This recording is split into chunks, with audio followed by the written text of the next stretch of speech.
Good evening, good afternoon, welcome one, welcome all. How are we all? It is the 83rd episode, or the season 4, episode 3 of the Football Out West show. Ladies and gentlemen, good evening and welcome to the show. My name is Tonchi Prusak, and joining me each week, as they do week in, week out, Craig Filer and Steve Curtin. Gentlemen, how are we today?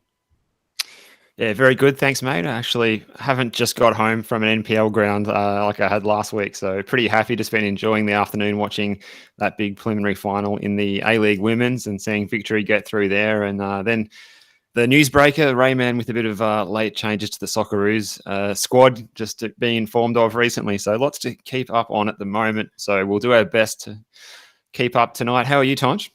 So, mate, beautiful autumn day today. Absolute stunning. It was fantastic. It was just one of those days where we were able to spend in the sunshine. The little one was playing a bit of football this morning, so coaching that. They did very well. And good evening to our third mate, Craig Filer. Craig, how was your autumn Sunday afternoon? How did you spend that? In bed. Don't tell me how. Had a late start today. Tonch didn't get up till 11:30. It was bloody lovely, for honest. I obviously needed it, so got up at 11:30. Did a little bit of prep for the show today, and watched some football from the EPL from last night. So very relaxing. Did you kick on at Paisley Park after the game last night? No, I didn't. I had one beer after the game and a chat with the coaches, and then headed back home. So yeah, good. Awesome. Good night. Gents, first of all, Craig, what can we expect from tonight's show? It's a massive show. We've got lots and lots of guests coming up, and but tell us who is going to be on the show tonight. Yeah, so first up, we've got Heidelberg head coach George KATSAKIS, who's going to come on, and he's going to chat about Heidelberg's turn in fortune, so we say, over the last 2 weeks. Started off with a pretty poor first three rounds, but have come back fighting in the last two, and a game that we'll touch on with Steve, as he was calling that game on Friday night at Knight Stadium. And then joining us around 7:30 will be George Cross head coach Eric VASSILIADIS. He's going to come on and talk about their win yesterday in State League 1, 5-1 home win, away win against Yarraville, and the trials and tribulations of pre-season for a State League 1 club. So that'll be the first part of the show, Tonch. And then the second part of the show, the press box. Yeah, wait for it, folks. Wait for this one. Yeah, joining us after the break will be APL CEO Danny Townsend, which should be a great listen and a great opportunity for us to talk to him about obviously what's going on within the A-League men and women's side of the game. Yeah, so folks, it's going to be a slightly different change to our format. So obviously the extra time, the first 45 minutes, and then the press box in the second 45 minutes, nothing changes there. But we're not going to, as of this week, do two separate links or two separate broadcasts, streams, call it what you will. It will be one continuous 90-minute stream. So just like a football match, we're going to have the first half and then we're going to have the second half. So folks, don't go away. Couple of words from our major sponsor this year, the George Cross Football Club, the Caroline Springs George Cross Football Club, home of the Georgies on Vista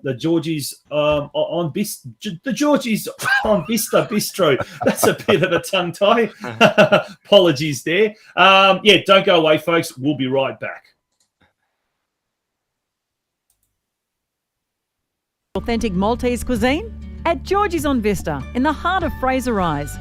We have a menu to suit everyone, which includes kids and seniors meals, and a cocktail list that will need you to come back several times to get through.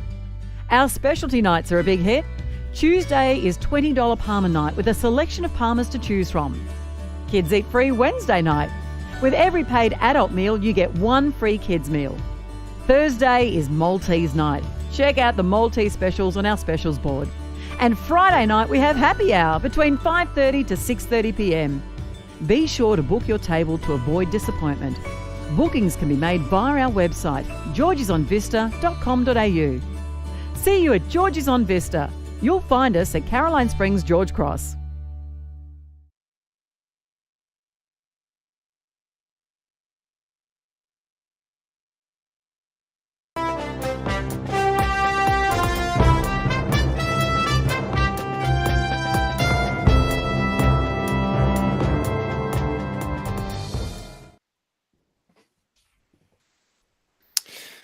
All right, good evening and welcome to the news desk for Sunday. It's the 20th of March 2022, and we'll start tonight with that result that just came in the A-League Women's preliminary final. It was Melbourne City and Melbourne Victory battling it out to try and get a spot in next weekend's grand final against Sydney FC.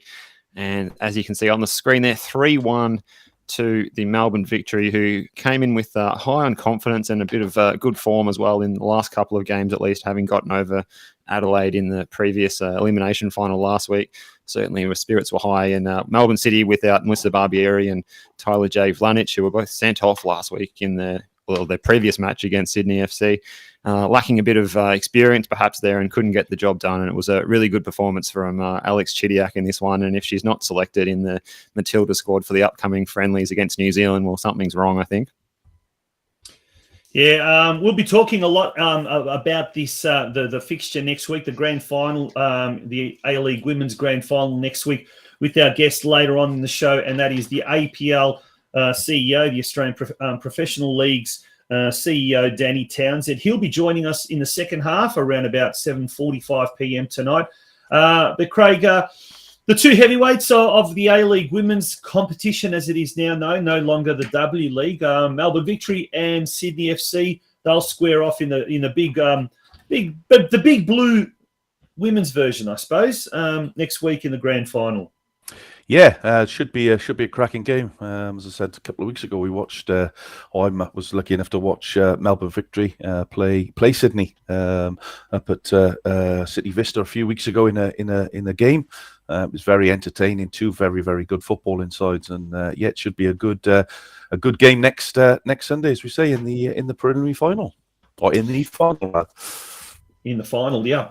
Steve, yep. There's also some... let's talk about the Socceroos now. Socceroos. There's some news happening with the Socceroos. Yeah, Socceroos squad. Obviously, the big news during the week was Bruno Fornaroli being picked in the squad. There's a couple of late changes just come to hand in the last hour or so, and we're going to see Craig Goodwin and Jackson Irvine miss out through to some issues with injury and COVID-related matters. So Melbourne Victory's Ben Falami and one of our English-based footballers, Kenneth Dougal, the midfielder, will come into the squad there. So a couple of late call-ups for those two boys. So perhaps they'll get their chance in these two matches against Japan and Saudi Arabia that are both must-win. So it's pretty hectic. And we've also heard that Tommy Rogic was subbed off with a bit of an injury niggle at Celtic overnight too. So he's made the flight, but hopefully when he disembarks in Sydney, he will be A-OK to play, because we're going to need him against Japan this Thursday night. Yeah, that may be a ploy from Ange as well, Steve. Maybe knowing that he's maybe had a little bit of an injury, or did he have a bit of an injury, knowing that there's a massive World Cup game coming up. So yeah, it'd be interesting. Well, we're never going to find that out, are we? But wouldn't surprise me if that was the case, if I'm honest. I must say, at least the good thing is, with Ange as the manager there at Celtic, he's not going to refuse Tom going on international duty. You wouldn't think, at least, anyway. Yeah, correct. And what's your thoughts on Bruno Fornaroli becoming a Socceroo? I'm sure Michael Long is listening. I'm just waiting to see his comments pop up. What's your thoughts on that? I think it's a good thing. I think at the moment, unfortunately, we just don't have the class, particularly in the striking department. We don't have the class from any of the homegrown players. And look, if we seriously, I did say, and then I ate my words after the Socceroos went through that record-breaking run of beating, all the little minnows in Asia. But I'm just not inspired by this side, guys. I don't know. I look at those players there. There's no world class, no world beaters, so to speak, especially in the attacking third. So the fact that Fornaroli, who, I don't know, I don't think he's what he was a couple of years ago, but then again, he's still a class act. And, at the moment, any assistance we can get, absolutely all for it. And he is a class player. I'm hoping when he steps out onto the international stage, he's just going to go, one level higher than what he has been playing in the local domestic competition. Steve, what are your thoughts? Yeah, I hope he gets on and scores. I think that would really be a great news story if it was to happen. And obviously, we need someone to score.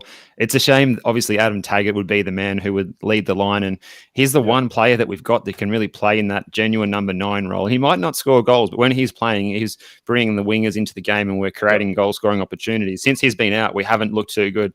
We haven't been able to replace him with anyone. So it's a real shame that he's still out injured for me. So, yeah, Bruno, I think, he's Uruguayan, but his spirit that he plays with embodies the way that Australia likes to embrace sport as a concept in general. And I think, it would be a proud moment for him if he can get on the field.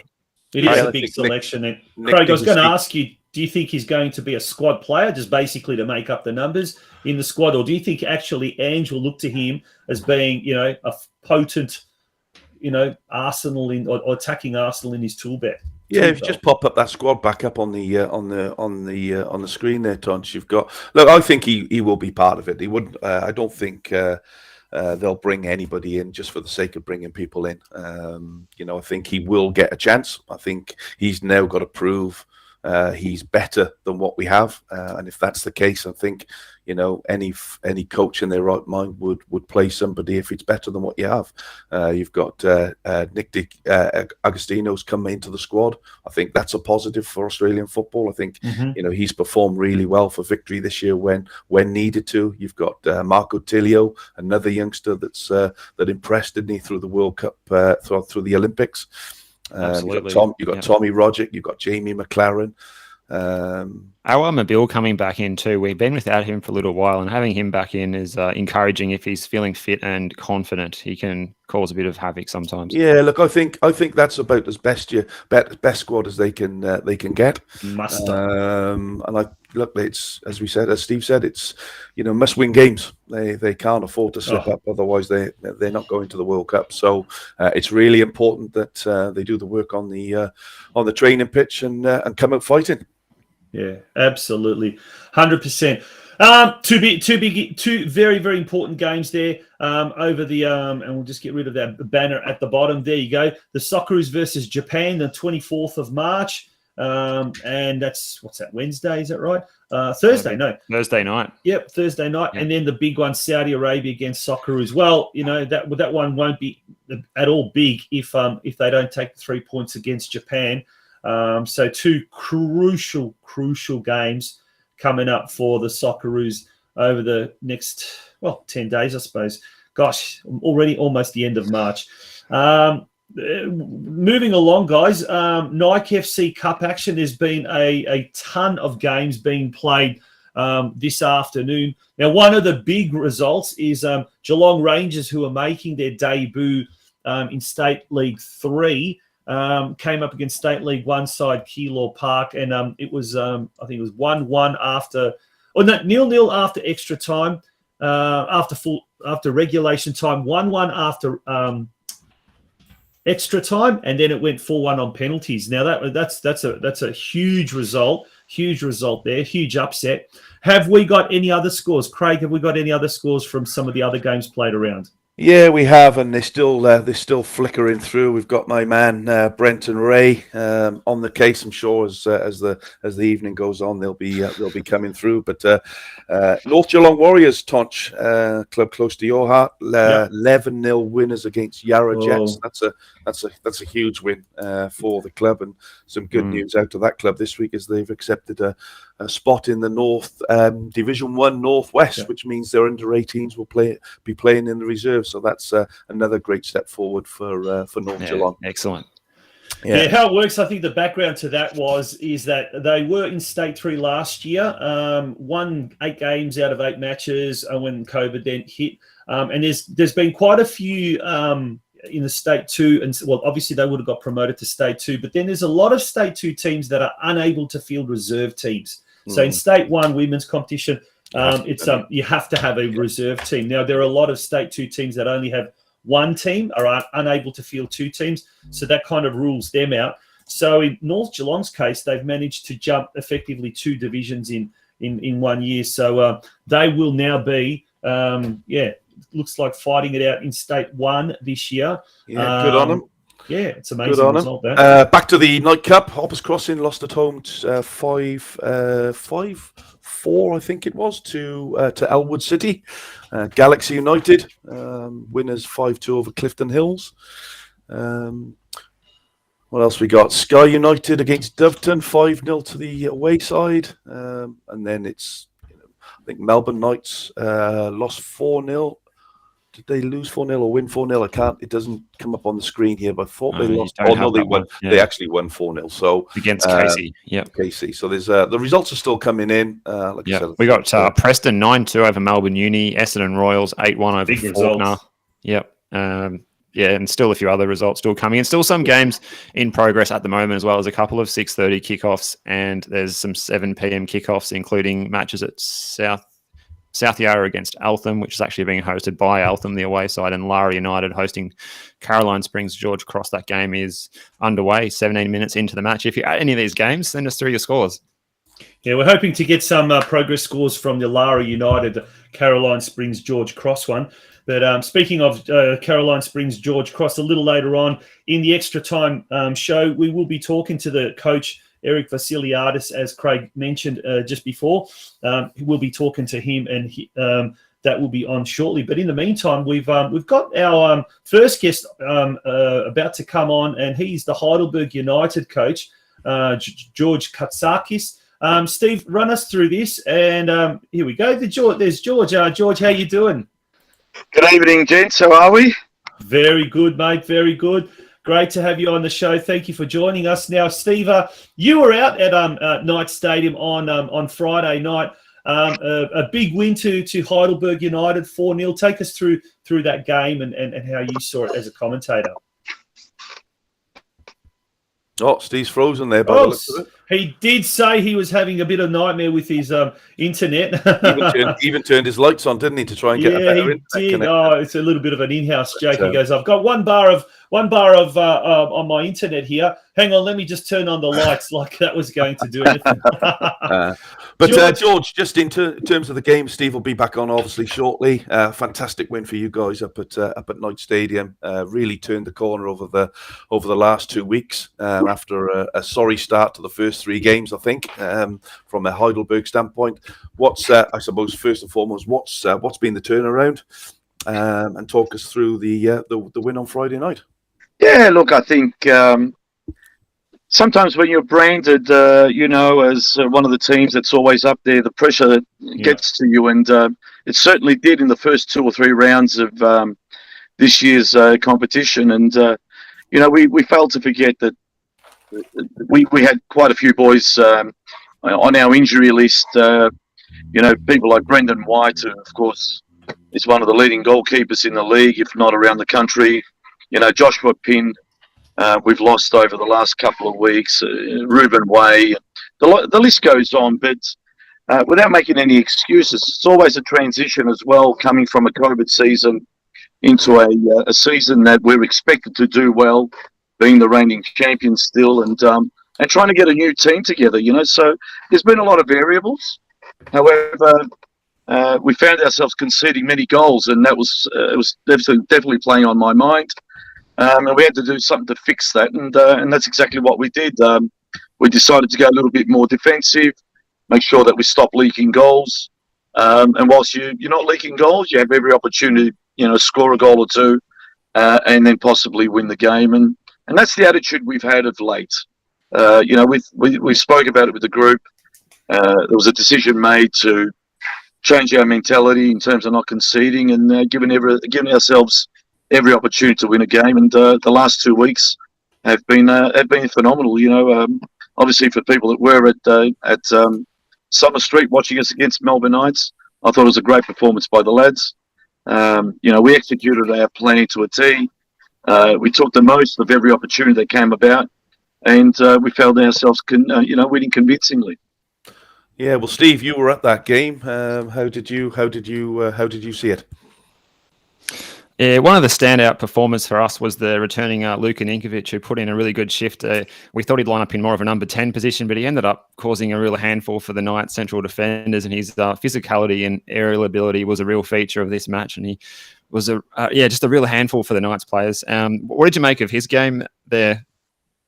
Yeah, it was fantastic. Good to see Luka back. I mean, that's what he's capable of doing, and sometimes you need to get certain points, and in a season where you throw people into a game that maybe he has everything to prove, and that was one of these games for Luka. He had everything to prove. He's been given the opportunity. He's definitely taken that opportunity, and he's just brought a lot of people into the game. His aerial battles, his ability to hold onto a ball and feed people into a good area. Were all superb, and he played his role and executed his role exactly the way we worked it out during the week. And the rest is history. He's there now. He's a part of it, and it's up to him to hold on to it. Yeah, I think Josh Parris said in commentary there, Steve, with you, that he's grown over the last 2 years. I know we haven't seen a lot of football over the last years. It seemed like it. Last time I saw him play live, he didn't seem that tall. Yeah, he certainly he certainly bulked himself out, and he's a handful, isn't there? There's a couple of big lads in that MPL, with Harrison Sawyer at South Melbourne as well, and now obviously Ninkovic for Heidelberg. It changes things up a little bit, doesn't it? What about the other one for me on Friday night was Zaha's performance in the middle of the park. He seemed to be here, there, and everywhere on Friday, and actually got a goal for his work as well. Well, that's the Adrian Zaha of old. That's the Adrian Zaha that we know of, and that's the Adrian Zaha of that when he first came to the club, he was just one of those leaders that took a game by the reins and by his own reins and controlled the tempo, and like you said, was covering a lot of ground. And we saw glimpses of that in the pre-season. However, Friday night was he was an exception. He was just phenomenal. He covered a lot of ground. Definitely led by example, as did Ruben Way, as the two leaders of the club, and were able to bring a lot of people into the game. And when you've got key people delivering the message in the way that they did. Both Luca's ability, Ruben Way and Adrian Zaha. Let's not forget people like Ivan French and Joey French. To be honest, I shouldn't be singling out anyone after that performance because there was 11 Warriors on that pitch, and they all gave it all. Yeah. George. Go, Tonch. Sorry, I was just going to say one of our viewers, Alex Sivkorowski, says the game against Oakley was a turning point for the Burgers as the team played as a unit. Now, prior to that game, so that was the game 2 weeks ago at Olympic Village, the club paid respect to two former presidents, John Dimtsis and Arthur Nikolaidis, with a minute's silence. Two very important men in the history of the Heidelberg United Football Club, and two very inspirational men, obviously, as far as the leadership goes. Obviously, a very emotional day, very emotional moment. But since then, the club, like Alex says, seems to have turned to a turning point. How much of that was used as a real inspiration to get the boys back off, back onto the winning track? Because it seems to have done really well, whether it was that or whether it was something else that was applied during the Oakley game. Just sort of recount the last 2 weeks from a preparation off the field sort of I just want to go. I'll go one half before that, and I'll actually go to the second half performance at Bentley Greens down at Kingston Heath. Mm-hmm. We went there with a particular plan, and a plan that was very well executed again. However, we didn't get we didn't take home the biggies on that day. We obviously conceded what we thought was a soft penalty, but our second half performance was a sign that things were starting to come together, and we worked off that leading into the Oakley game. And of course, with the passing of John and Arthur Nikolaidis, two incredible people for the club, we certainly used that to inspire the boys and obviously talk about the history and their long service that these people have applied or given to the club. We definitely used that to our advantage, and it was somewhat a turning point. I think they now understand. There's a lot of new faces in the room. They understand the culture. They understand, that Heidelberg is a massive club in retrospect in Australian football. They're just not a club. There's a club there with a lot of history, and now they've seen that first sign. They've seen the first signs of that, and I think they're understanding what's at stake. So, yes, it could have been used as a turning point. It probably did have somewhat an effect on the result. However, I think that we started to build from the previous game and leading into the Melbourne Knights. We're now reaping the rewards of a bit of structure that's been put into place with the purpose of winning a game. George, just want to talk about the importance of the young players in this squad. Obviously, we mentioned some of the more aging warriors who are the leaders in the squad, but impressed by the performances of Nick Eres in goal and Dion Nicolaitis at left back. Did you want to talk a bit about your young players in your squad and the atmosphere that they've got, that they're surrounded in there with those experienced players? Yeah, look, we've got some really exciting kids, to be honest. And I just want to point out that there's 3 at the moment in our squad. Nick Eres, Anthony Theo, and of course, Dion Nicolaitis. So these are 3 kids who were under 14 players at Heidelberg and have come right through the ranks. They've gone through the reserve system or the under 20 system and now find themselves as very, very valuable members of the first team. And that's a credit to the club as well. I mean, we persisted. It's a credit to the NPL because we're now seeing the rewards of, the pathway to getting these kids into our system. And, there's a great story in itself. We've been on the end of a few of those players, and they're 3 that we can mention immediately. We've also got Owen Ashton. Owen Ashton's only a very young lad, 19, 20 years of age, who's come out of an English system and then finding himself at NPL level here in Australia. So we've persisted, we've worked with them, and I'm hoping that they're getting on the end of some exciting times for their career. Yeah, excellent. One final question from me before we wrap it up. Next week, you've got a home tie up at Olympic Village against Altona Magic, who up until last night were probably playing some fantastic football and had lots of possession of the ball, just couldn't find a way to put the ball into the net against a very, very good Oakley side who you played the previously. What do you think's in store for you guys next week up at Olympic Village, given the fact that Magic came off a 3-0 thumping last night? Well, first and foremost, we've got a game on Tuesday night that will consider a lot of that. We've got an FFA Cup round or Australian Cup round. Yeah. We travel to Geelong, so that's a problem in itself on a Tuesday night traveling to Geelong. I was just going to ask, is that a help or a hindrance?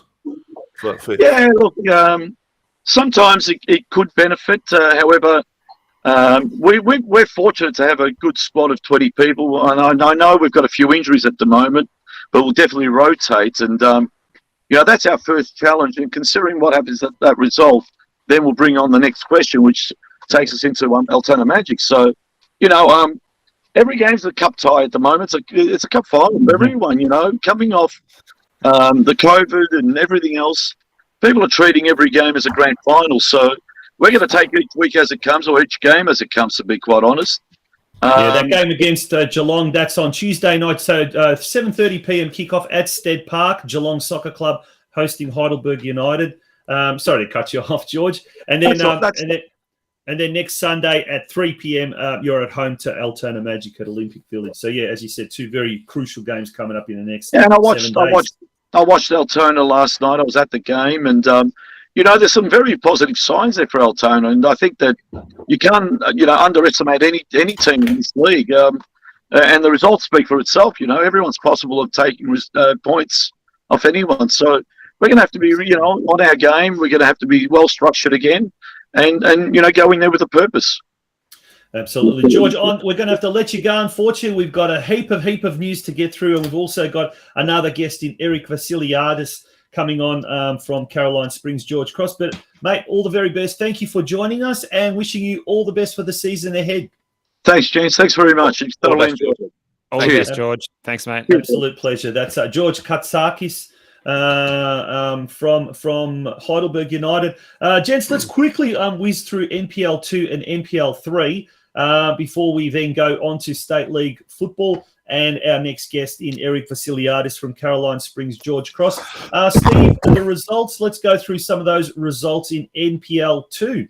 Yeah, there some lower and higher scoring than others. The highest scoring one, Brunswick City 4, Kingston City 4. So the scoreboard attendant working overtime there, a little higher than the Moreland Zebras and Pascoe Vale game and the Moreland City Bulleen game.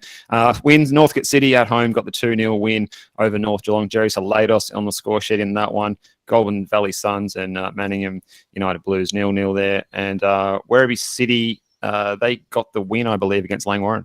They did, yeah. And just on the Brunswick-Kingston City game, Steve, Kingston City were 4-1 up after 83 minutes. Unbelievable. And Brunswick, no way. And Brunswick came back. What a comeback.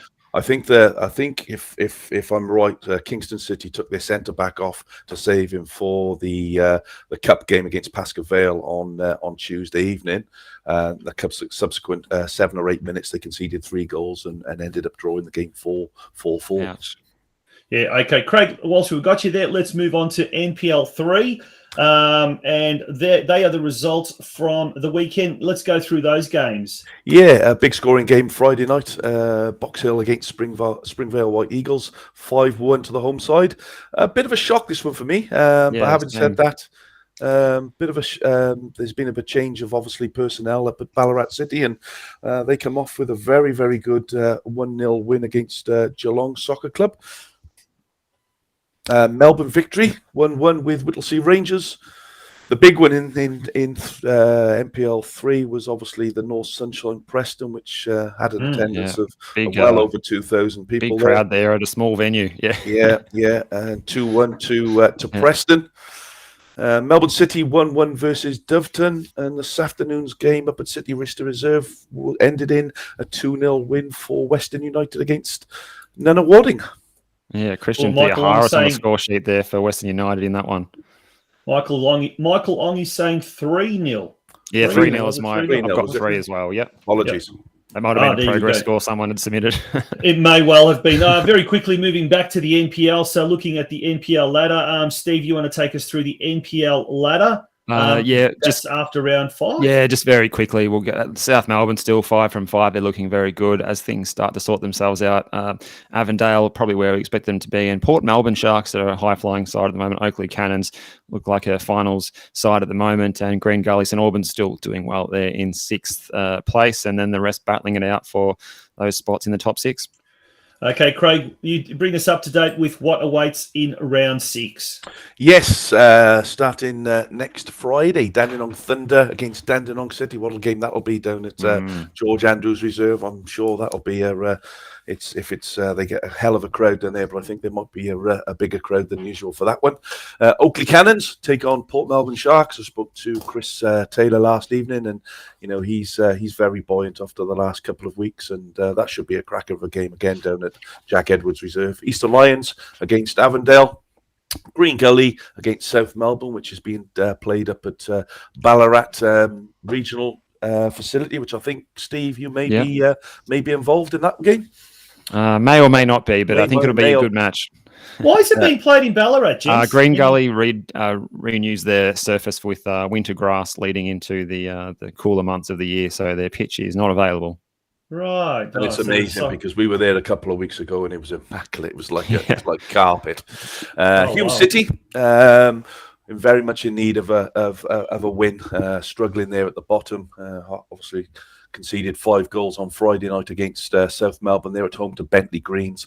Heidelberg, as we've been speaking about, take on Altona Magic, and St Albans take on Knights in the Crow Derby up at Churchill Reserve. Should be a beauty, that one too. PM kick-off, a big game, a big crowd, no doubt. And they've got the juniors, the I&D Cup junior day early in the day. So it is going to be a massive day, and hopefully we might even get some progress scores from that particular game. But gents, that brings us to the end of, I guess, the NPL roundup. We're going to take a little bit of a break. When we return, it's State League football, and we're going to be talking to our guest for tonight, Eric Vassiliadis, coach of Caroline Springs George Cross. Folks, don't go away. Space for your next function? At George's on Vista, our function room caters for all types of functions. Milestone birthdays, special religious occasions, work functions, hens or bachelor nights, baby showers, or whatever reason you decide is a good idea to get together with family and friends. Contact our friendly staff who will help you put together a menu that will suit your special occasion. Inquiries can be made via our website, georgesonvista.com.au. George's on Vista, in the heart of Fraser Rise. You'll find us at Caroline Springs, George Cross.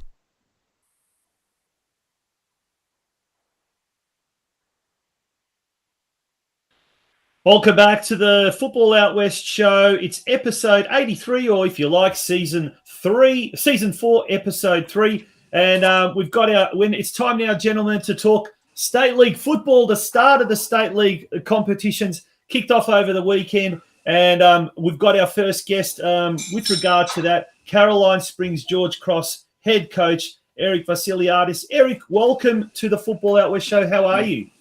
Good evening, gents. Yes, I'm well. So spent the whole day watching football. So if I look sunburnt, that'll explain it.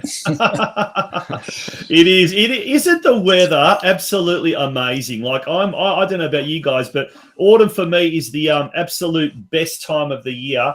I don't like the swooping season and the hay fever that spring gives us. I don't like the winter and the cold, and I certainly don't like the heat. But it's been an opportunity to really take in some football in beautiful weather. Speaking of beautiful weather and beautiful results, Eric, let's talk about yesterday's season opener, if you like. A great first up result there for Caroline Springs, George Cross up against Yarraville Glory at McIver Reserve. Take us through that. We've got a little bit of pictures here as well, but take us through your thoughts of yesterday's game. Yeah, no, look, thanks for that. It's been a challenging pre-season, and to listen to George's comments as well about some of the challenges that he's had to deal with, it reminds me that we're not acting alone, right? So in terms of the COVID overlay and the injuries and all that sort of stuff. But for us, the other difficult thing for us is that it's hard to get a really good understanding of the opposition, because it's difficult to get sort of footage of games and to understand what the opposition has done. So you are turning up to many games in our league, really just focusing on yourselves and trying to get the way we want to play and all our principles right. So that's what we did yesterday. The game was not a 5-1 game. Yarraville was a huge challenge for us. We went in at 1-1 at half time, conceded a disappointing goal about 30 seconds after scoring one right on the 46th minute. So thankfully for us, even though we've got a very, very deep injury list, we had that ability to make some changes late in the game, and that led to the game opening up. And of course, in games like that, if you score one or two late, then the team's inevitably going to open up. So we ended up having 5. But again, I don't think that's a true reflection of Yarraville's performance. I went and saw Whittlesea play Strathmore today. I think that was 5-0 to Whittlesea United. So I think early on, Tonch, it's going to be difficult to sort of build any trends. It's just about trying to get the result until we get some sort of continuity. Yeah, Eric, how is the health of the squad at the moment? Have you got a few players to come back from injury in the coming weeks? I can already see a pretty strong list of names on the team sheet, but I'm hearing that you might have a few more to bring back in over the next couple of weeks. Yeah, look, I want to be very, very clear. We're a club with a strong program and really good resources, so we have to find solutions. So it's definitely not an excuse, but you asked me the question, so I'm going to answer it. We've got... Look, unfortunately, yesterday we lost our captain George Tacker with a shoulder, dislocated shoulder. So I expect him to be sort of 3 to 6 weeks. Reece Saunders hasn't trained for 4 weeks.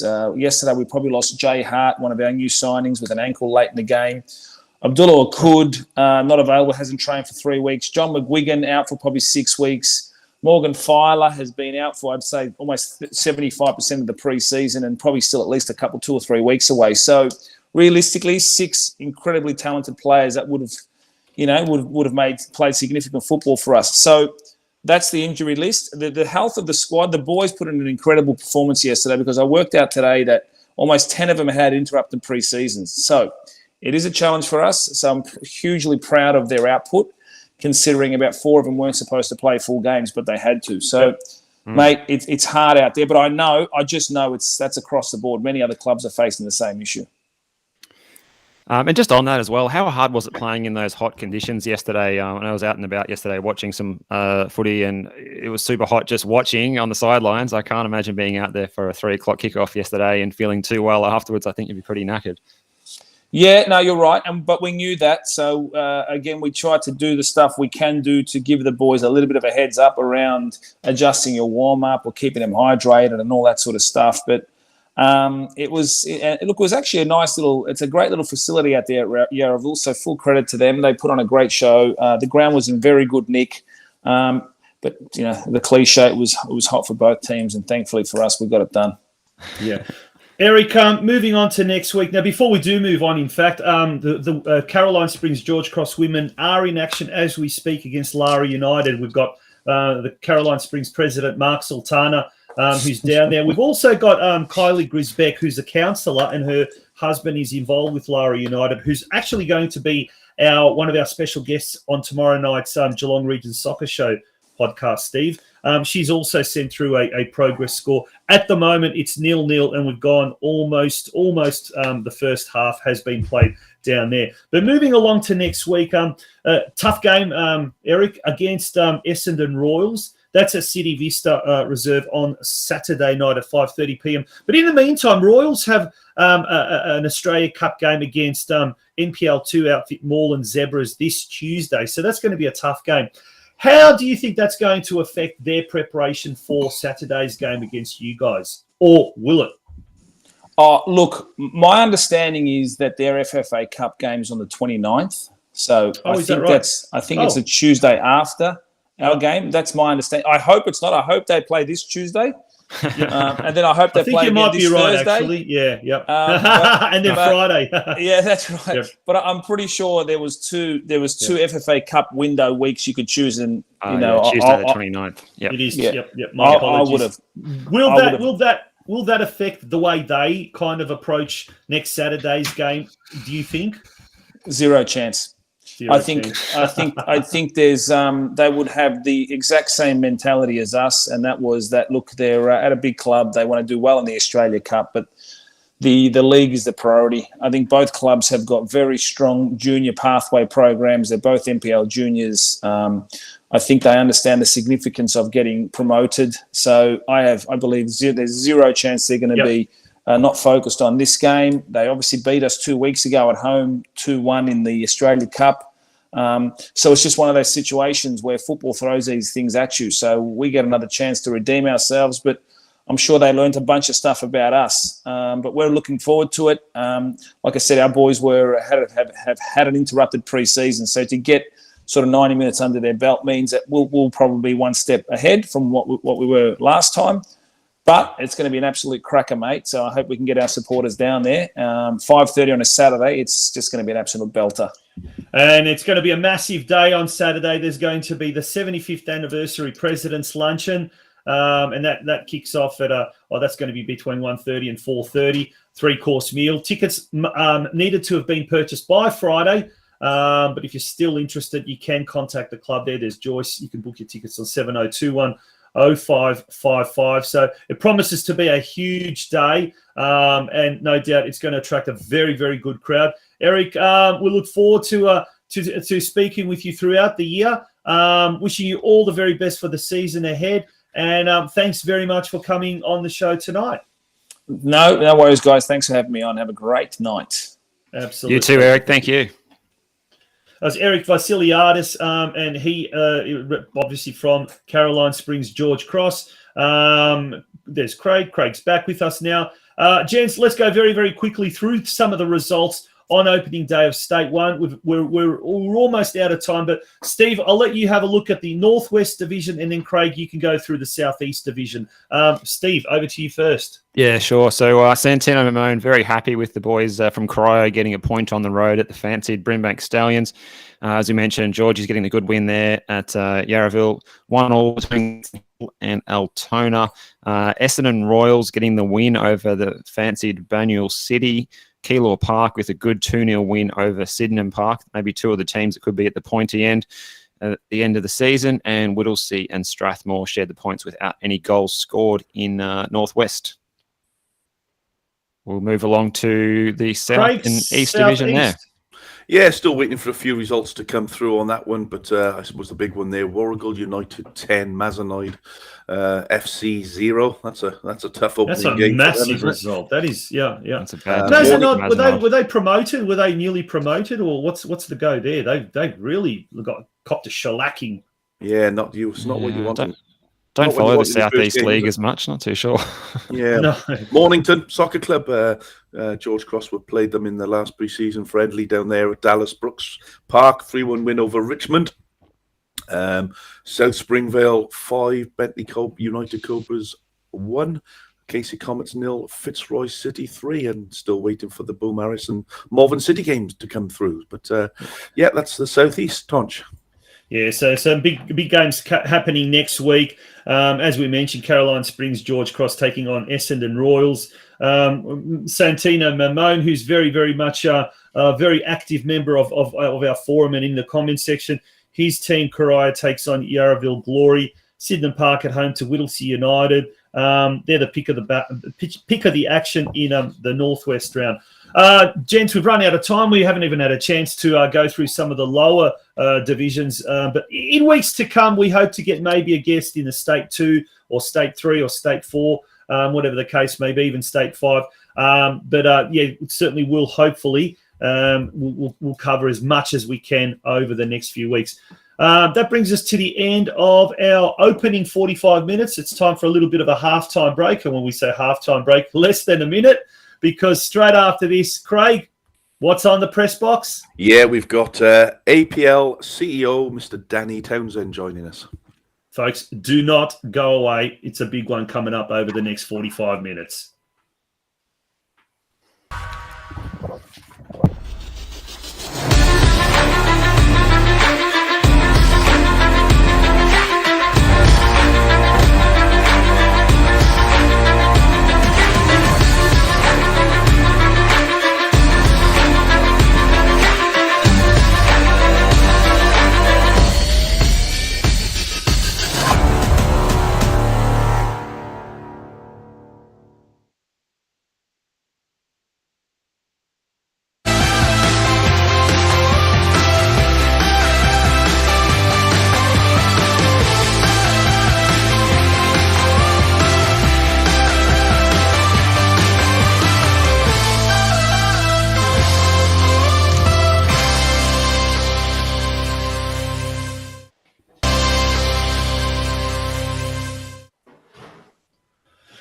Welcome back to... Steve's just stepped away. Welcome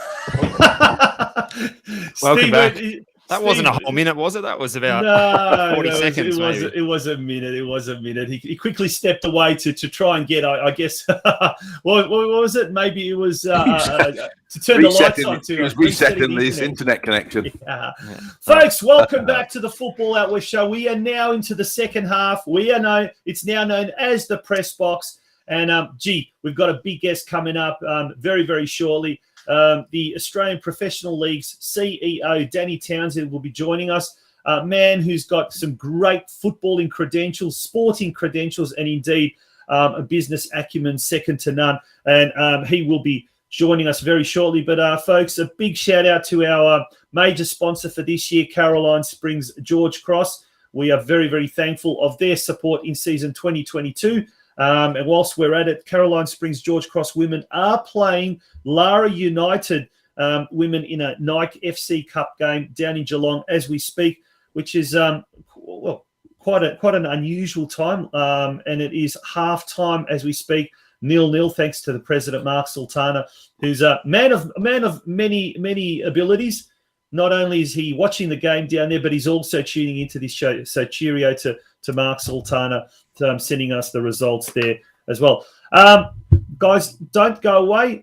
Folks, don't go away. When we come back, we're going to be speaking to Danny Townsend. But in the meantime, here's a couple of words from our main sponsor. Miles for your next function. At George's on Vista, our function room caters for all types of functions. Milestone birthdays, special religious occasions, work functions, hens or bachelor nights, baby showers, or whatever reason you decide is a good idea to get together with family and friends. Contact our friendly staff who will help you put together a menu that will suit your special occasion. Inquiries can be made via our website, georgesonvista.com.au. George's on Vista, in the heart of Fraser Rise. You'll find us at Caroline Springs, George Cross. Welcome back to the Football Out With show. It is the press box, and it's the second half of tonight's show. And Craig, would you like to do the introductions for our next guest? Love to, Tonks, yes. Big guest it is, by the way. It is. We're very, very privileged to have the APL CEO, Mr. Danny Townsend, joining the show. Hi, fellas. Thanks for having me on the show. Good evening, Danny. Thanks for joining us. No, pleasure. First and foremost, how did your daughter do? Well, it was a trial match, pre-season game. I think it was 3 or 4-0. I wouldn't have said it was the greatest football I've seen in a long time, but they got the job done for no points pre-season. So there you go. And she's playing locally up in Sydney in the local women's competition, is she, or is it the juniors? Yeah, give her club a bit of a shout out. No, I've got two daughters playing. One plays at the New South Wales Institute in the NPL, and the other one at Manly United in the NPL as well. So they're 16 and 14. So they have a crack. Any coaching going on from their father? Zero. I stay right out of that, and I try and keep a low profile. Otherwise, I get pretty much half the people there coming up and telling me how to do my job better. So I keep a very low profile. Danny, before we progress, if we can just move your camera downwards a little bit, we've got your that's better. We can now see your mouth as well. Yeah. Oh, okay. Sorry about that. Perfect.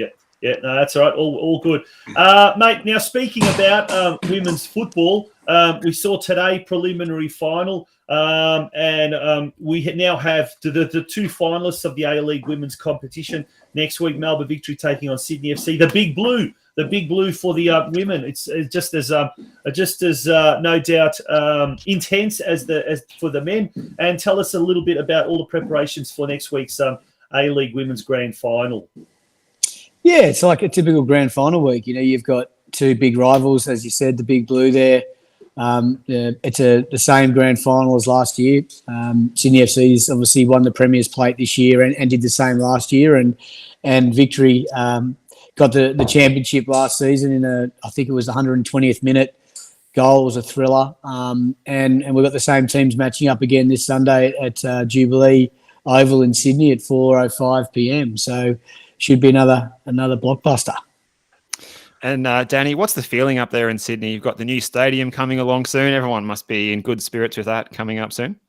Yeah, it's been a long road for Sydney FC, being displaced from their home ground now for 4 seasons, and I think to throw added challenges in place, you've got also 3 years of COVID sort of challenged seasons which we've had in the A-League. So yeah, certainly it's an exciting time for the club to be able to move back into a world-class facility that I think our fans and our players, our coaches, everyone around the club are really keen to get back there and get on with it, because we've got a lot of work to do.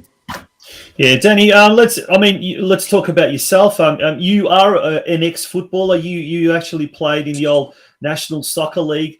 So when we talk, 12 to 18 months ago, we often said we don't have enough football people running the sport. Now with people like James Johnson and yourself involved as well, it's good to see. We've got a lot of people that are now starting to get involved, past players and what you're not. But here's a photo of your NSL days when you played with Sydney United. And tell us a little bit about your early days playing in the NSL with Sydney United and Parramatta Power, I believe. Yeah, that was correct. Yeah, I was fortunate enough to sort of join Sydney United at a time when they were actually going through a bit of a transition. They had a really good side for a few years and then lost a bunch of players when Northern Spirit started up. I think Paul Blocker-Pitch and Mark Rudin and a bunch of others sort of moved across to the Northern Spirit, and David Mitchell moved across from Sydney Olympic into United, and really had to throw together a bunch of players pretty quickly. And I was playing for Manly in the State League and banging in a bunch of goals and sort of, I suppose, standing out a little bit in the context of that league, and was fortunate enough to get an opportunity to go there as a bit of a fringe player, really. And we had a bunch of young players, Mile Sajowski, Jacob Burns, Joel Griffiths. All of us were at the start of our careers, really, and a bunch of older guys who'd been around the NSL, sort of journeymen. And I remember going into that season, the Daily Telegraph in Sydney had us favourites for the Wooden Spoon, and we went on to win the premiership and lose to South Melbourne in the grand final that year. And Johnny Anastasiadis, I think, scored 2 goals, one with his first touch.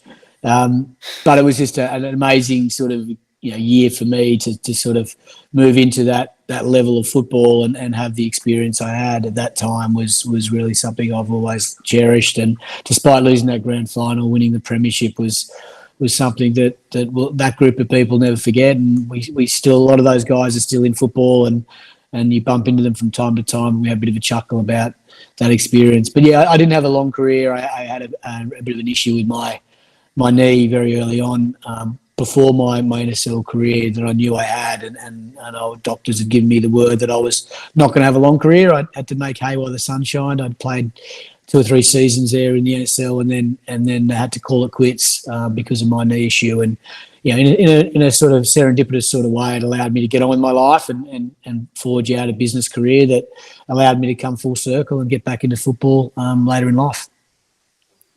And what are your memories back then of playing in the NSL, of the crowds at venues, at home grounds like Sydney United and others like that, and probably also the sort of the amateur status or semi-professional status of the players back then? I think you were doing like an MBA at the same time as playing in the NSL, and players working and things like that, which is totally different to the landscape of the A-Leagues now. Yeah, very much so. You'd see Velimir Kuprashak turn up in his painting clothes. He'd have his white clothes with paint specks all over him, and that's what it was. And everyone worked hard, they trained hard, and they played hard. It was just a really unique time, and one that I think all the guys that are involved in the old NSL look back on, and you see what we loved it, but you also look back. And then you look forward into the A-League era, and you look at what the elite players are afforded today that we weren't, and you are a little bit jealous of the life of an elite footballer compared to what we had. But still, that was what it was at the time. We didn't know any better. We really loved it, and as a little as they'd call you, a skip kid coming out of the northern beaches of Sydney and going out to the Croatian Sports Centre at Adenza Park and eating the chivapis and being ingratiated into the Croatian community. It was an eye-opener, and it was so much fun and something you wouldn't change for quids. And I think that's the beauty of football. It's one of the great, I suppose, equalisers of sport in Australia, where we get to mix in different cultures and enjoy each other's backgrounds and just turn up for the love of football every week and enjoy ourselves. And that's what it was back then. Yeah, Danny, speaking of Sydney United, there must have been something in the water at that club, because we know that the club has produced numerous amount of Socceroos and so many Socceroo greats, but the club's actually churned out so many quality coaches as well. I mean, we've got Mark Rudan and Ante Milicic in the A-League at the moment, Jelko Kalac in Croatian third division, David Zdrilic, I think he's in Italy. And of course, Graham Arnold, our Socceroos coach. But it doesn't stop there. It's also churned out quality administrators. Yourself, Sam Krislovic, who's at Macarthur FC, the football director, and John Didlitzer as well, who's now at Melbourne Victory, had a stint there. Was there some passion? Was there some sort of love for the game that at the time, so going back 20 years, you just knew that some of these guys were going to stay in the game, and they were destined for greatness. Like even then, or was this something that's just happened? How do you explain it? Yeah, I can't actually. It's interesting you'd say that, because we have talked about that before. But I look around the old NSL and look at the NPL clubs now that are looking at that national second division and all those type of things, and there's just passionate, good football people everywhere, and we happen to sort of find ourselves in a position of privilege to be able to stay in the game longer than probably some of our other colleagues in that cohort of people that came through. But we often do get together and sort of chuckle and go, I don't know how this all happened, but we're all here again and we're still having a crack. But, like I said, I think we were probably just a little bit lucky. I go around Australia into different football games at all levels and bump into great people who would love the game and would all do an equally good job involved in it if they could, as a profession. So, yeah, I think it was just maybe coincidence and a bit of dumb luck. Steve, that man Santino Mamone, he's incredible. He just is a footballing brain. He just knows absolutely everything. He corrects me. David Zdrilic is not in Serie A or Serie B. He's a Genoa. Genoa. He's in Serie A. No, he's in Serie A. He's Serie A. He's the assistant. I did say Serie B, didn't I? He's brilliant. Absolutely. Thank you, Santino, for that. Sorry, mate. You're going to ask a question. Oh, did you want to jump in with a question, Craig? Or No, I was just going to go back to really once you guys have finished about reminiscing from the old days. I was going to move on to the current day, and obviously you've taken over as the CEO of the APL. Obviously a big job, rebranding the whole A League or an A League and A League Women's, and obviously the logo that was bought in October, November last year, or it might have been even a little bit earlier than that. How has your time been?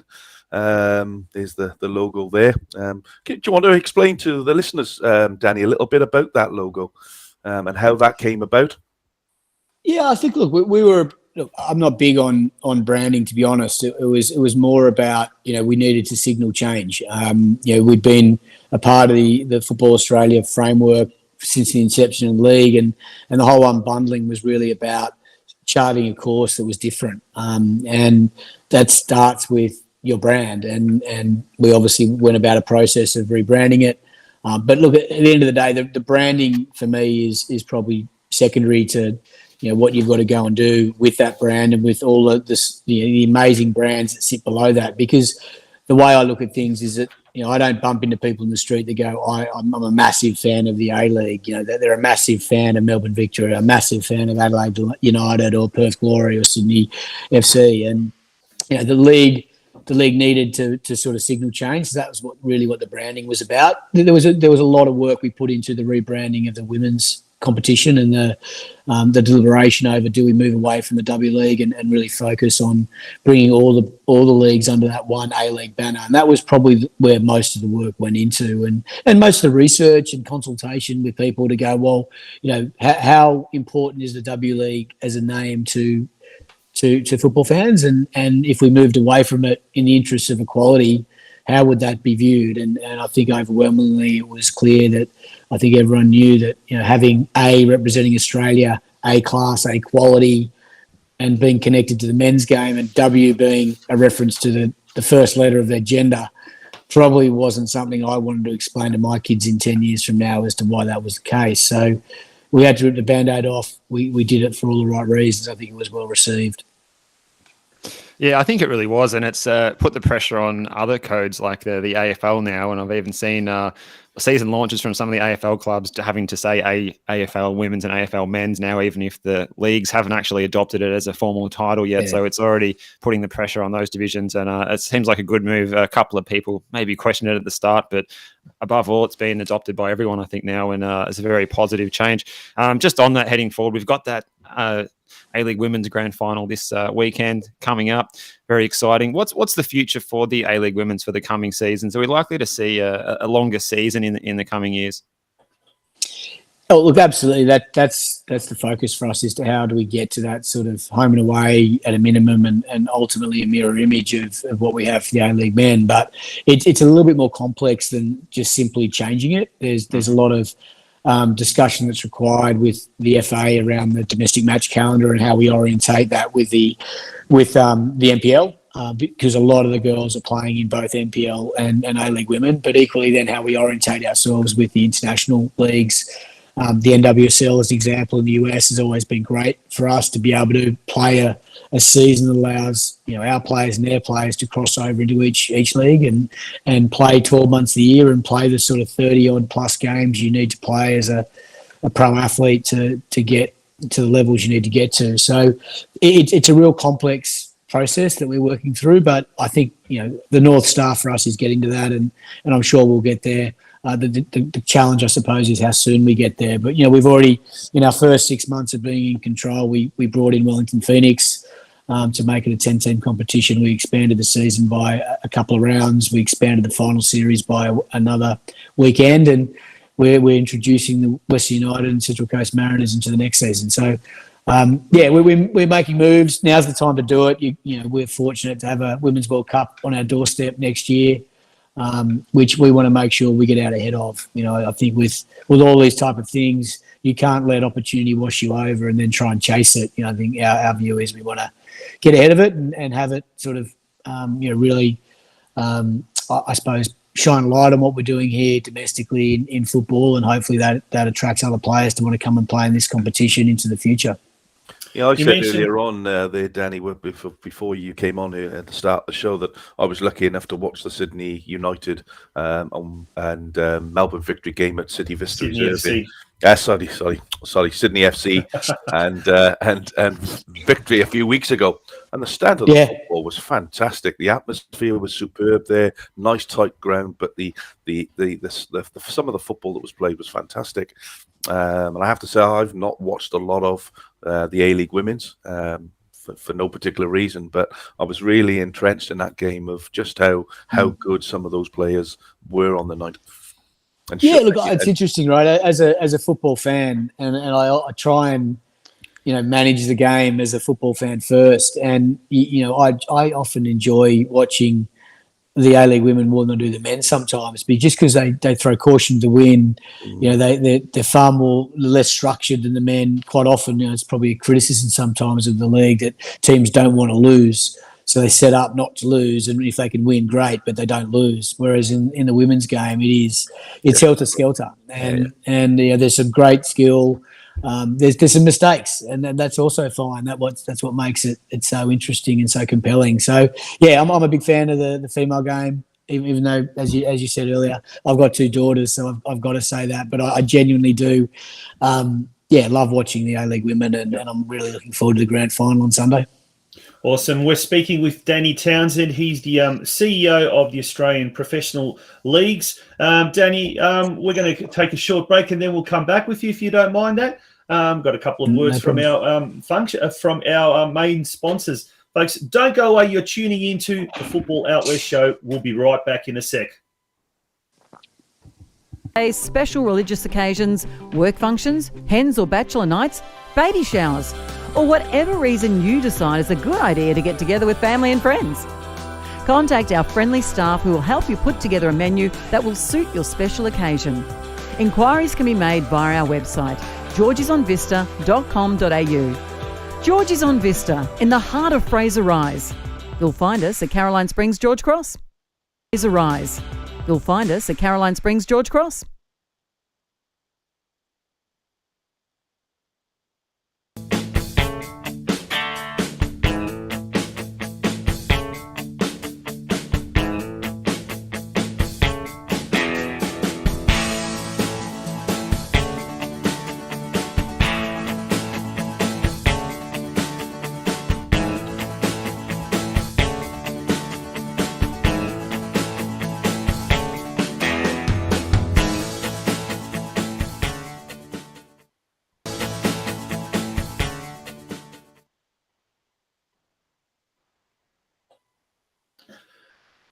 Welcome back to the Football Out West show. We are back here, and we're speaking of the Geelong Region Soccer Show. Steve and I, we've got the show on tomorrow night, and Lara United are the club in focus. And speaking of Lara United, we have got a progress score from Lara United's game against Caroline Springs, George Cross. It's now 3-0 now to George's. Yeah. Geez, you blink, it was 0-0, and all of a sudden it's gone like 3-0. Thanks to the president of Caroline Springs, George Cross, Mark Sultana, for keeping us posted. And that's we've also a fantastic result for Caroline Springs, by the way. Down there at Lara, State League 1, aren't they? State League 2, Lara. But Caroline Springs, I think, are State League 3, if I'm not mistaken. So, like some incredible results there. We've also got Councillor Kylie Grisbeck sending us some progress scores as well, the Geelong City Councillor, who's involved with Lara United. She will be a special guest on tomorrow night's show. We are speaking with Danny Townsend. He is the CEO of the Australian Professional Leagues. I think his screen's just got here. He's come back to us. Danny, you're there. We're back there now. Danny, in one of the interviews when you first got appointed, when you went from Sydney FC CEO and you became the CEO of the Australian Professional Leagues, you were quoted as saying in one of the interviews, "My role as APL CEO will enable me to put all my efforts into ensuring Sydney FC and every A-League club reaches their full potential. I look forward to building on the achievements of the past year and delivering on the strategy to grow the game." What do we need to do? What does football, the code and the sport and everyone associated with the A-Leagues, what do we need to do for that full potential to be realised? And in your eyes, how far of that route have we gone so far? Yeah, look, it's a really good question, and I think there's not a simple answer. But I think if I was to pinpoint one thing, it is unification. I think there's a pretty broad misconception out there that the APL and the elite competition in this country, the A-League, is somewhat closed off from thinking about how it orientates itself with the rest of the football pyramid, and that's simply not the case. And I've spoken to Nick Galatas from AFC recently about had a really good chat. Ex-South Melbourne guy who's been around the block in the old NSL days and the like, and we had a really really good chat around what we think we collectively need to get football moving forward. And he put it really really well. He said, football needs more healthy football clubs in Australia. We have 12 that operate in the A-League. We have hundreds that operate at the NPL level across the country. And as we think about how do we get more people engaged in football at the elite level, not to necessarily play, but to watch, engage, buy tickets, turn up and support, we need to really work together. And I think that's the ultimate goal. So I could give you 100 different things we need to do, but I think if we're going to genuinely succeed as a code in this country, and we know we've got the scale to do that, given the strengths we have in our participation base, which we've long talked about, the reason we've never really realised that potential is we've been fractured, and we've been fractured for decades. And I think if we get that right and we park self-interest and we work together, I think, I know the other codes would be extremely scared of that outcome. Danny, the capital investment in the game from the Silver Lake Group, around 33%, at around $130 million. Where do we see that going towards improving our game and our end product? Lunch. Firstly, I've got a lot of good lunches now since we've got that. But excellent. No. Look, it's really important.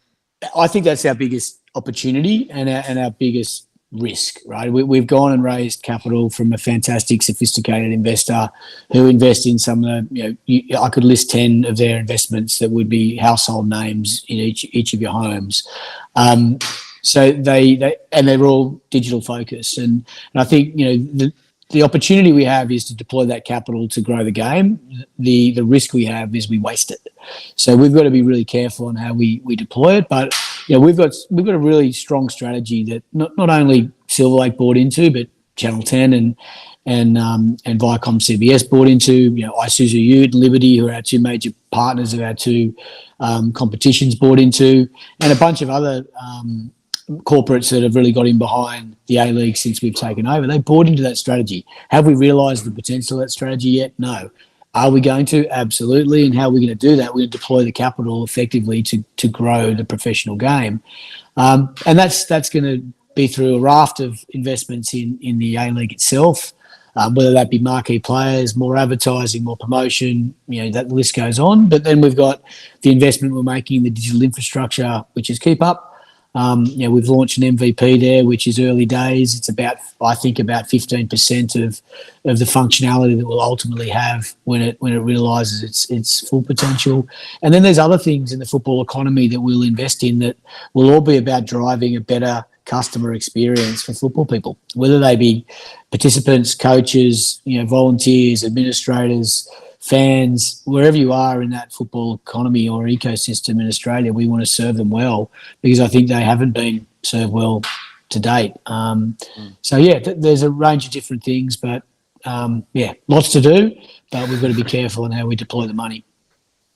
Definitely. And just on the Keep Up platform as well, where do we see that going in the coming years? Obviously, it's in its infancy. It's still finding its feet. What can we look forward to? Is there any secrets that we can find out about in the future for Keep Up? Oh, no, like I said, I think it's around about 15% of the product roadmap that we've got built for it. We only just, I suppose the bit that people don't probably understand is that as we moved away from the FA, all the digital assets that sat around the A-Leagues were on their platforms.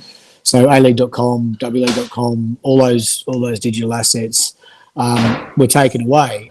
So we had to build all the websites for the clubs, the websites for the leagues, and all the apps in 5 months. So it was a big lift from everyone involved, and it's far from perfect. We accept that, and we're working on remediation and a bunch of other things to bring it to the gold standard that we know it will be soon. But ultimately, where we see it is really being the digital hub for all football. Talking to the NPL member feds on how we can all work together to deliver a football experience to parents who are trying to work out where their kids are playing this weekend, whether the game's called off and it's where they buy their boots. Any type of engagement that a football person has in a digital environment, we'd love to improve on, and we think Keep Up can do that if we get it right. Yeah, we've just posted up there the link to Keep Up. Nice and clean, nice and tidy. So just one of the other, obviously, big areas for the APL was the conversations and obviously the start of Paramount. That was a huge part of obviously the procedure. How's that gone for you guys? How is it looking to be improved over the coming months?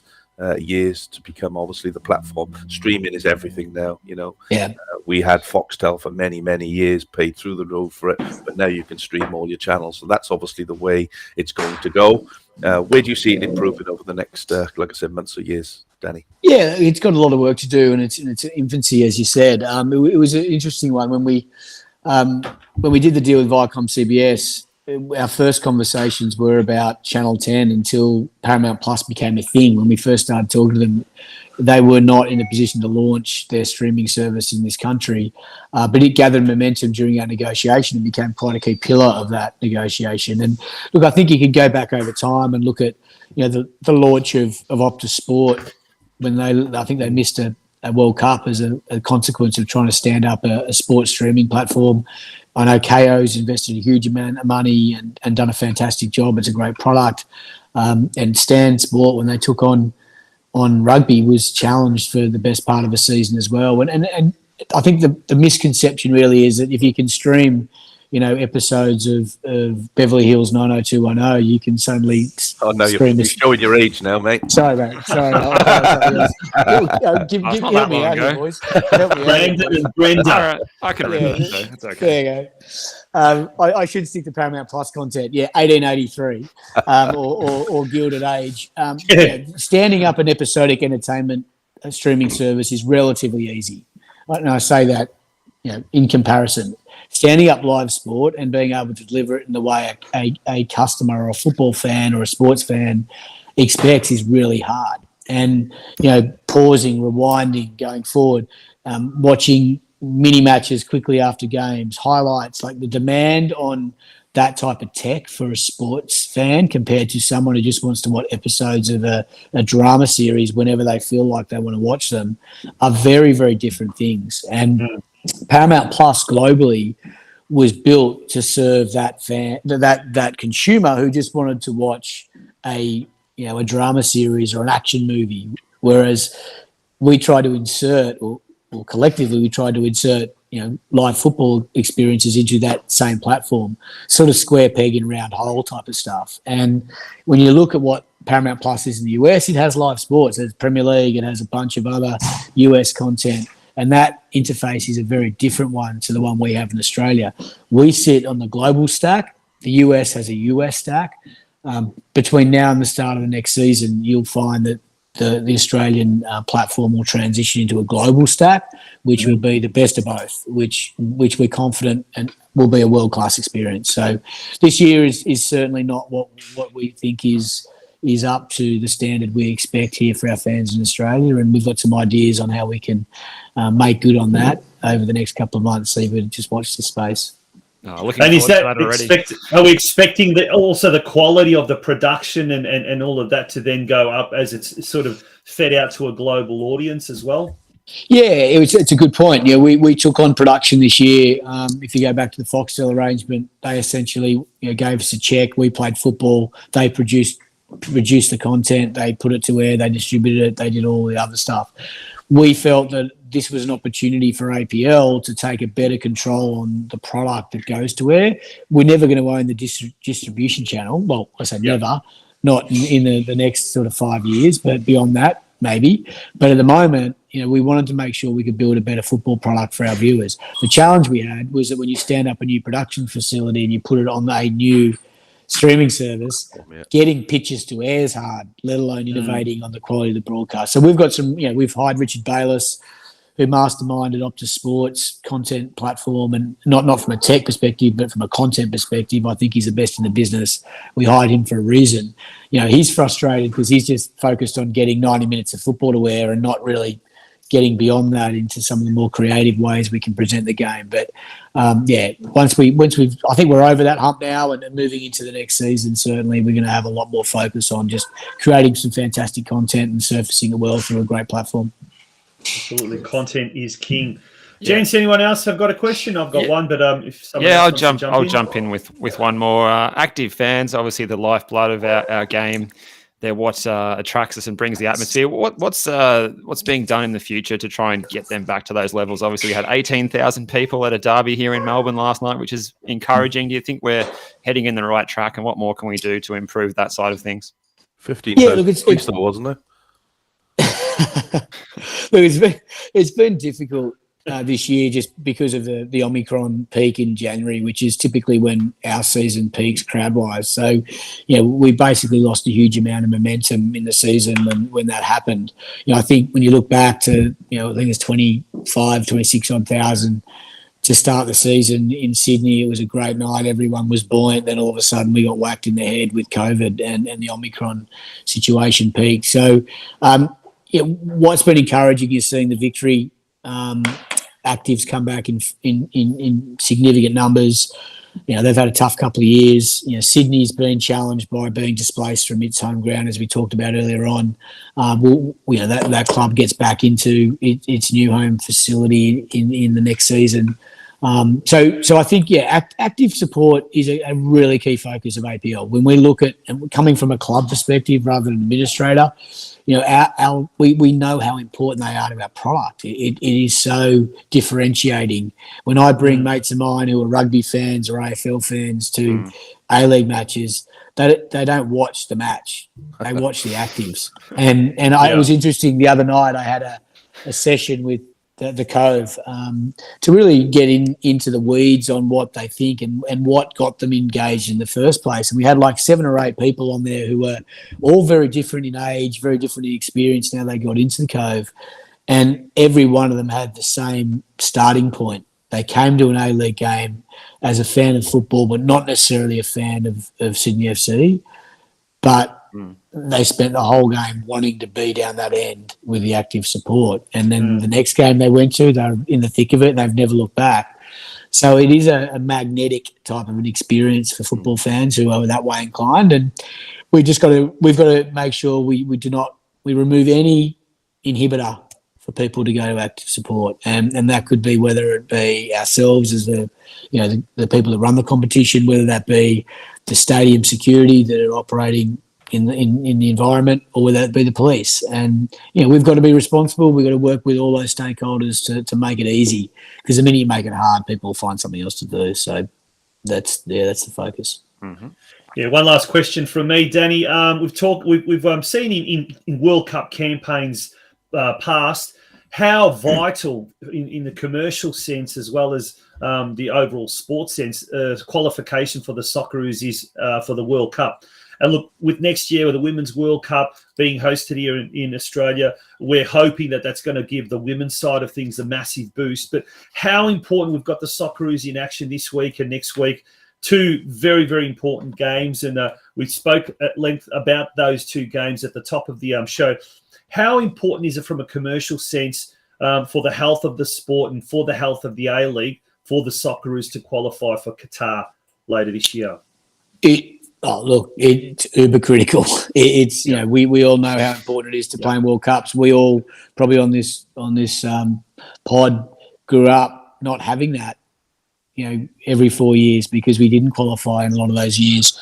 No, and I'm from Wales, Danny. We've never qualified for anything, mate. So I'm with you. Sorry about that. But, we've both been through a long drought, but we've obviously had a good time of it the last, I think, 3 or 4 campaigns where we've been there and really galvanised the country. And that's the beauty of World Cups. All those fringe fans, those ones that don't turn up to A-League games or don't turn up to NPL matches, suddenly become Socceroos or Matildas fans. So it's really critical, and we need to do all we can to get in behind Graham and the team. And one thing I know about Arnie, and having spent a lot of time with him over the years, particularly and his time at Sydney FC, is that he's at his best when his back's against the wall, and he's got an amazing ability to galvanise a group of players and create that sort of siege mentality that the world's against us here, and we've got a job to do. Let's get it done. I'm sure, as much as there's been criticism, what I know about Graham is I wouldn't want anyone else in charge of the national team in this current situation where we've got 2 big games ahead of us. And there's a lot riding on it, not just for the country, but for football in general. We need to get through, and it's not going to be the end of the world. Of course, if they don't qualify, I don't think we all pack our stuff up and say that's the end of the world. We'll get on with it, and we'll make the most of what we have. But it's certainly going to be more helpful for us if we can get through these next couple of games and be there in Qatar. And especially with the World Cup next year as well, the Women's World Cup, it's vitally important that the Socceroos get to there, because that'll just enhance everything, won't it, ahead of that next year as well. Yeah, look, sports is all about momentum. If you can build momentum in your sport, then you get that big wheel that we have in football turning. It gradually gets momentum, and I think if it does get momentum, then nothing's going to stop us in this country. But we need to get that wheel moving, and that's going to take investment and a lot of effort from a lot of people.